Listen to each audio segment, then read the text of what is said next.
Dabhoi Bharatiya Janata party સંગઠન દ્વારા ડભોઈમાં કુપોષિત બાળકોને સુપોષણયુક્ત આહાર મળી રહે તે માટે 67 જેટલા લાભાર્થીઓની કીટનું વિતરણ કરવામાં આવ્યું હતું।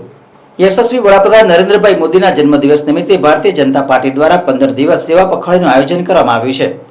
આજરોજ ભારતીય જનતા પાર્ટી સંગઠન ડભોઈ નગર દ્વારા ડભોઈ તાલુકા પંચાયત કચેરી ખાતે સભા હોલમાં ડભોઈ નગરમાં કુપોષિત બાળકોને સુપોષણયુક્ત આહાર મળી રહે તે માટે 67 જેટલા લાભાર્થીઓને કીટનું વિતરણ કરવામાં આવ્યું હતું।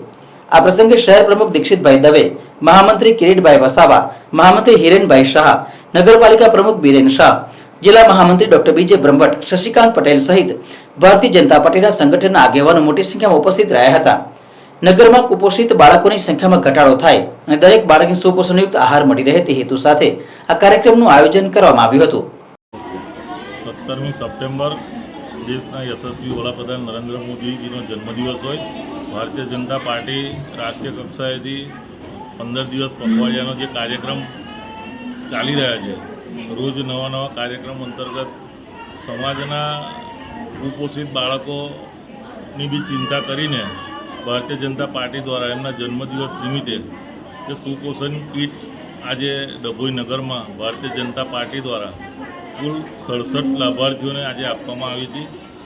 સમાજના દરેક વર્ગના બાળકો તંદુરસ્ત રહે અને સ્વસ્થ રહે એ એમનો સંકલ્પ છે અને સ્વસ્થ ભારત શ્રેષ્ઠ ભારતના સંકલ્પ સાથે આ કીટો આજે ડભોઈ નગરમાં ભારતીય જનતા પાર્ટી દ્વારા અહીંયા 67 લાભાર્થીઓને આપવામાં આવી છે અને એના ભાગરૂપે આજે અહીંયા અમારી સાથે જિલ્લાના મહામંત્રી ડૉક્ટર બ્રહ્મભટ્ટ સાહેબ, અમારા સાથી મહામંત્રી કિરીટભાઈ અને હિરેનભાઈ પણ અહીંયા ઉપસ્થિત રહ્યા હતા।